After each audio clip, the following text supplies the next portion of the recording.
Real 5.5 update dated but delayed, Australas expansion arrival, and a huge addition of new ARK structures. You're right, kids, it's Raasclark and welcome to your regular ARK community news. Before we begin, don't forget to hit that like button, subscribe, share around, and let's get into it. So surprise, surprise, a community bite dropped on us just last night telling us what to expect for a Real 5.5 and, well, brace yourself, there's a bit of a delay, but it could be a good thing. Wildcards still intend to release this before Ragnarok and as a result does push Ragnarok back a few weeks.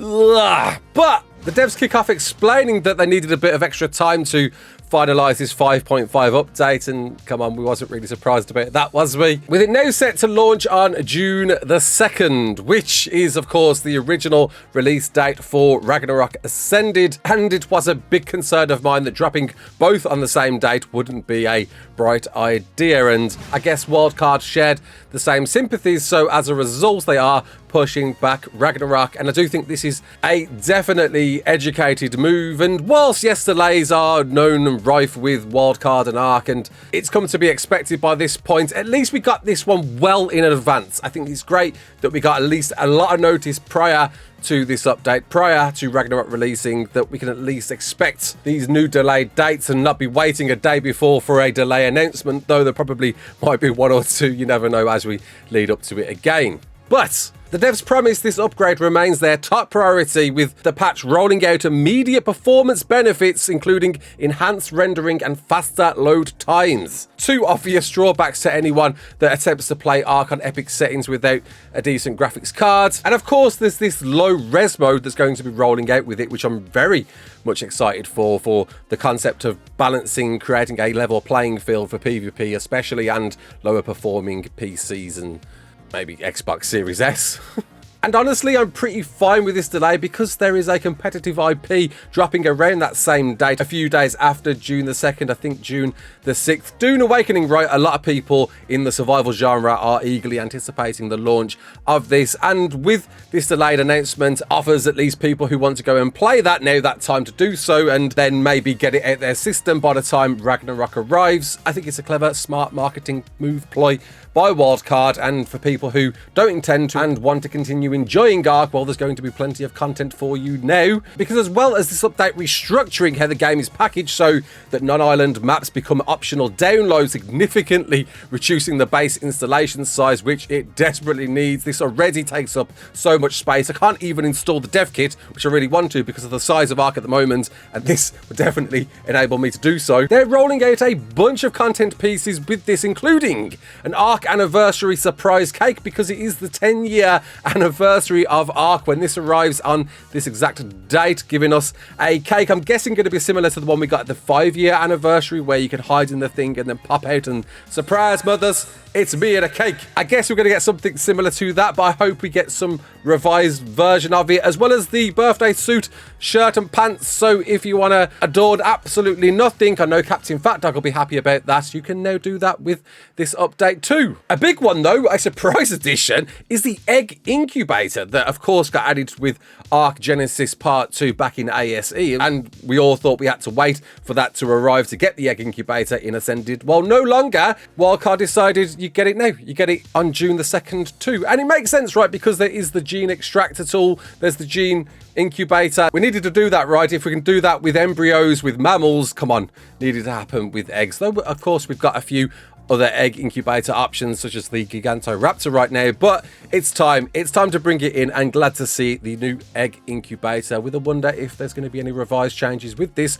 when it arrives. But happy days there. I'm sure you'll be happy about this one, and builders, you're especially going to be happy about this one, because a giant amount of structure tile set pieces and cosmetics are rolling out with this update too, with every structure getting a new half pillar, so looking like the same size as a half wall, a half thin pillar, so a thin variant of that, a beam version of that, and a thin beam version of that on top, as well as a half railing, so you don't have to have a railing all the way along a quarter foundation anymore. You can now snap a railing just to that quarter foundation, as well as new quarter roof, stair and ramp pieces, which is great to see, so you can happily use those quarter pieces quite adequately. And what I'm very, very happy about to see, after a ramp corner piece, which I'm curious to see about, a shallow sloped wall. Oh, we needed that in the game. How many times if you try to get something to snap nice and cleanly to your stairs or roofs and you can't do that because you've only got one piece for that? In fact, the Australas cosmetic skin pack offered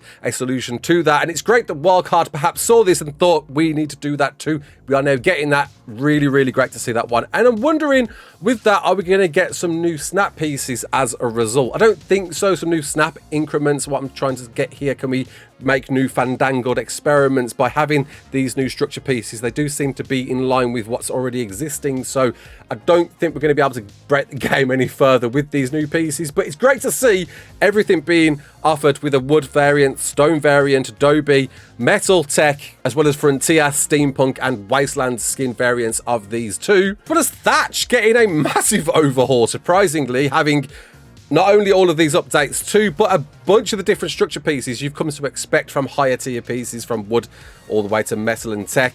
So now we'll find thatch pillars, thatch fence foundations, thatch fence supports, quarter foundations, triangle foundations, ladder railings, ramps, staircases, quarter walls, double doorways and double doors, as well as hatch frames, trapdoors, and surprisingly, hangar, cellar and barn doors in thatch. I'm really surprised by that, because, you know, they're going to get demolished really quickly. Maybe they're going to be a little bit stronger than a thatch offering. Very curious to see what the plan is with these, but all the same, very welcome to receive them, and I'm sure a lot of people out there are too. But if building isn't your thing and you're a fan of Australas, well, on the same day, there's going to be a massive Australas Lemnokis content update that's going to bring that whole giant landmass up in the northeast corner of the map to life, with many new biomes, snowy redwoods, warm redwoods, valleys, forests, a plethora of caves, a glacier cave, as well as the map's first duo mini-boss, Caldonios and Irimathian, butchered them probably, that are promising to attack with fire and poisonous gas, as well as new ocean areas with new deep sea resources and a special new place out in the ocean, the Maelstrom. The Maelstrom, which sounds like we're going to get sucked into a whirlpool in Australas, or maybe that's just an existing thing that you can kind of go through the middle of. I'm very excited to see this in particular. Good grief. And ARK has been cooking. We went over to check out this new area and try and give you an idea of how much landmass is going to be available. And it seems that ARK has been sneakily adding updates as time ticks on, but making sure that nobody can see what's beyond the Wizard of Oz by giving us a giant amount of cloud. And if you enter the area, it goes pitch black, so we had to turn up the gamma to stupid high to try and see anything.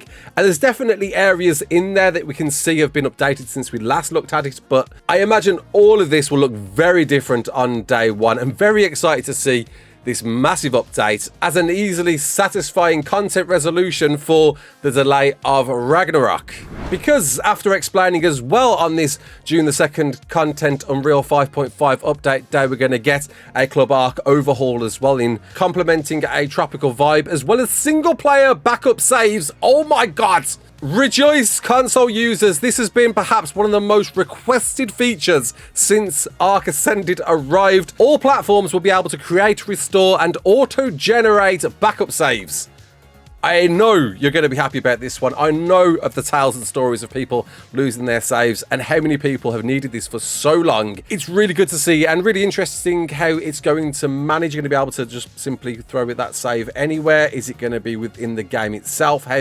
Where are these saves going to be stored? But either way, console users especially are gonna be very welcomed to hear this news with this update. Well, Ragnarok Ascended has been pushed back, yes, to June the 18th, which is 2 weeks-ish after the original date. which I really do think is the right move here. You can't be rolling out Ragnarok on the same day as this 5.5 update. We know there's going to be a lot of issues with this. I imagine they're working closely with Nakatas on Australas and any potential mod breaking issues that could happen with that, but Ragnarok needs to go well. There's a lot of hype for this one. There's a lot of players out there that are saying this is the make it or break it map that's going to really see how Ascended continues thereafter. Ragnarok was such a hyper map when it first came out back in ASE, and this is a moment that Wildcard really do need to deliver right, and with the original devs behind this to bring their vision or revised vision to Ascended, there's a lot of hope, a lot of fingers crossed for this one. Not forgetting, of course, the arrival of the free creature Bison that's going to have 2 genders, and we talked all about that in the last one. Can't wait to get some milking going on. Surprisingly, no mention of Fantastical Beasts, though a welcomed one. Like, you know, if you're not going to plan to drop one at launch, don't do it. It's fine. Maybe they're going to plan to do one later on. Happy to see we're going to have a whole free update day on this day. Well, technically not, because Lost Colony is going to get its expansion pass update on this day. Maybe that's the reason why. With it seeming to be able to pre-order on this day for $29.99, and in doing so you're going to get access to some exclusive Lost Colony gameplay content in the moment, with us speculating could this be some systems and gameplay we're looking forward to with the arrival of Lost Colony, or maybe just some skin related stuff. I don't know. I'm very curious to see what they're going to have planned with this content piece especially, and that makes sense perhaps why we're not getting a Fantastic Beast. You can't really have 2 monetized features dropping on the same day, and with it being the birthday, it makes sense to go for the map that could possibly change the course of ARK's history, with a seemingly revised idea on what survival is going to mean when this map arrives at the end of the year. So a big one all round with this. We got treated to some new key art, by the way, if you didn't notice. I wonder who made this one. It doesn't look like Fuego's normal job. It looks lovely, by the way. I love the griffins over there. We can see, in fact, we can see a little snippet here of the Ragnarok that we know. It looks very similar to the Ragnarok that we know of ASE. We can see the snow there off to the left. We can see these rock formations that we know in the plains, though they do seem a little more further away from the Ob than they were originally in ASE. I wonder if they've changed a little piece there. That doesn't make any sense. We can see green Ob in the picture, which proportionally this doesn't actually make sense if it's the same as ASE. Maybe it's just an artistic impression, or maybe we are going to see some really big landscape changes from the original 2 developers who have said there is some areas here they're definitely overhauling with its arrival. I'm very excited, and you know what? I don't take this delay too bad, really. Yeah, it's 2 weeks. It kind of sucks, but we got it well in advance, and that's all we need. That's all we ask for. If there's delays, it happens. You know what? We come to expect it, but just tell us in advance, and I think that's fine. A month in advance, why not? Happy to accept that. To wait 2 more weeks for Ragnarok gives anybody who wants to play Dune time to do that, and anybody that doesn't, you've got a big Australas update to play on that day, as well as checking out all of the brand new building structures and pieces, the egg incubator. Good grief! June the 2nd, it's going to be a hot day for ARK. I'm looking forward to it. Are you looking forward to it? I think it's been a great day of news. So comment below. Until the next one, my name is Raasclark. Don't forget to like, share, and subscribe. And as always, peace out.